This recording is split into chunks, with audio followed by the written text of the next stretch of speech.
दोस्तों, एक समय था जब बिहार पूरे देश के 40% चीनी का उत्पादन अकेले करता था और हरियाणा और पंजाब जैसे राज्यों को चीनी प्रोवाइड करता था। और आज ये प्रोडक्शन सिर्फ 4% तक सीमित रह गया है।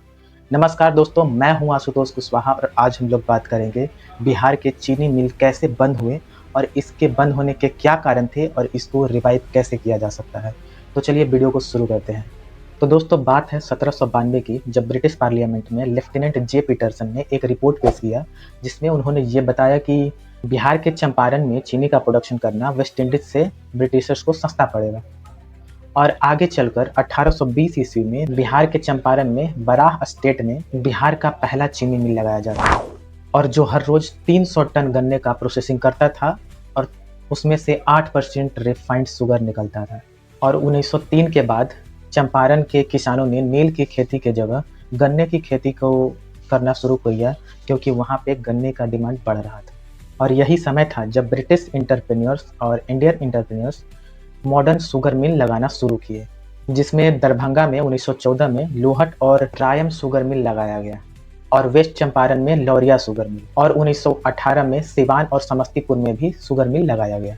ये सब चीनी मिलें स्टीम पावर क्रशिंग यूनिट्स थी और इम्प्रूव्ड एक्सट्रैक्शन टेक्नोलॉजी के साथ आई थी, जिससे यहाँ पे चीनी की प्रोडक्शन में काफ़ी बढ़ोतरी हुई। और 1932 आते आते बिहार में चीनी मिल 7 से 17 हो गई, प्रोडक्शन 6 गुना तक बढ़ गया।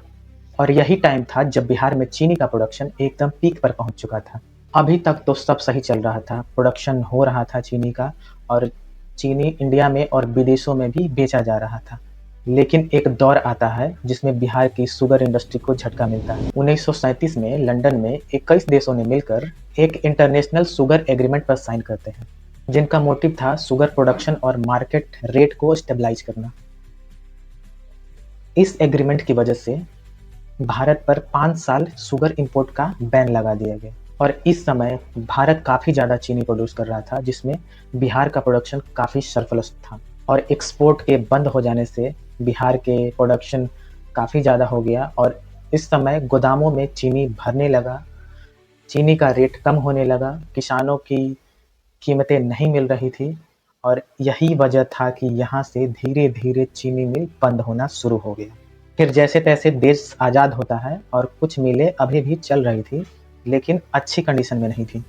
तो इन चीनी मिलों को रिवाइव करने के लिए 1974 में बिहार स्टेट शुगर कॉरपोरेशन नाम से बोर्ड बनाया जाता है, जिसके 10 साल बाद यानी कि 1985 में 15 शुगर मिल को गवर्नमेंट अपने अंडर में ले लेती है। लेकिन गवर्नमेंट के एक्वेशन के बाद भी मैनेजमेंट फेलियर, आउटडेटेड टेक्नोलॉजी, बढ़ती इनपुट कॉस्ट और गंदा पॉलिटिक्स की वजह से इन चीनी मिलों को रिवाइव नहीं कर पाई और 1997 तक ये सरकारी मिलें भी बंद हो गई, जिसमें किसानों का 8.5 करोड़ रुपया बकाया है अभी तक और 300 करोड़ रुपया वहाँ काम कर रहे वर्कर्स यानी कि एम्प्लॉयज का सैलरी भी बाकी है अभी तक। पॉलिटिकल प्रेशर की वजह से एक बार फिर से चीनी मिलों को रिवाइव करने की कोशिश की जाती है।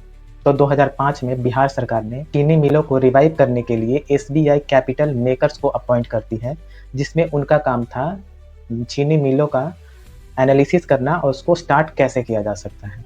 इन्होंने 15 मिलों को अच्छे से एनालिसिस किया और कुछ मिलों को प्राइवेट कंपनी को दे दिया, जिसमें मोतीपुर मिल इंडियन पोटास लिमिटेड को और लौरिया शुगर मिल HPCL बायोफुल्स को और समस्तीपुर मिल विंसम इंटरनेशनल को दे दिया। लेकिन लीज टर्म्स पूरी नहीं हुई और सरकार ने कई यूनिट्स की डील को 2021 में कैंसिल कर दी और दूसरा रिवाइवल प्लान भी फेल हो गया। बिहार में अभी सिर्फ 8 ऑपरेशनल मिल हैं, जिसमें कई बड़े मिल थे जो अभी भी बंद हैं और इन सब मिलों को चालू करने के लिए सरकार द्वारा कई बार अनाउंसमेंट और कई बार आश्वासन दिया गया है, लेकिन अभी तक कुछ नहीं हुआ है इसमें। तो अब बात करते हैं कि इन चीनी मिलों को रिवाइव करने के लिए क्या किया जाना चाहिए। तो अभी बिहार में चीनी मिलों का सिचुएशन काफ़ी ख़राब है।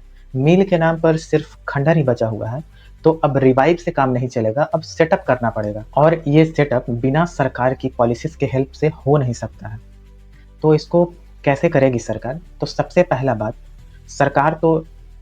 सरकार को इसे करने का नियत होना चाहिए, क्योंकि इसके आगे जो मैं बोलने वाला हूँ अगर ये होगा ही नहीं तो आगे उसका कोई मतलब नहीं रह जाता। तो देखिए, फिलहाल एक medium size modern sugar mill बनाने के लिए करीब कम से कम 500 करोड़ का कॉस्ट आएगा। तो इसके लिए गवर्नमेंट को ऐसी पॉलिसीज़ बनानी चाहिए जो इन्वेस्टर्स को अट्रैक्ट करे और उनको इन्वेस्ट करने में सुविधा दे। और सेकंड चीज़ तो ये करे कि गवर्नमेंट वहाँ के किसानों को अच्छी टेक्नोलॉजी और वहाँ पे स्किल डेवलप करवाए गन्ने को उपज करने के लिए, और सिंचाई और बिजली की व्यवस्था अच्छी होनी चाहिए। और मिलों के इंफ्रास्ट्रक्चर और उसकी मशीनरी की जांच करें, क्योंकि इसमें धांधली नहीं चलेगी। इसकी क्वालिटी का पूरा ध्यान रखा जाए और कुछ स्ट्रिक्ट पॉलिसीज़ बनाई जाए ताकि मिल्स जो है कंटिन्यू ऑपरेशनल रहे, और कुछ गवर्नमेंट फंड्स की भी व्यवस्था करे ताकि जब मिल नुकसान में हो तो गवर्नमेंट फंड करे। और चीनी मिल को एफिशिएंट बनाने के लिए गवर्नमेंट इथेनॉल का प्रोडक्शन भी वहाँ पे ऐड कर सकती है, जिससे किसानों को काफ़ी फ़ायदा मिल सकता है। तो बिहार में चीनी मिलों को फिर से रिवाइव करने के लिए क्या करना चाहिए, गवर्नमेंट के क्या प्लान होने चाहिए, आपको क्या लगता है? कमेंट बॉक्स में ज़रूर बताएँ। और वीडियो को यहाँ तक देखने के लिए बहुत-बहुत धन्यवाद, और चैनल को सब्सक्राइब ज़रूर करके जाएँ।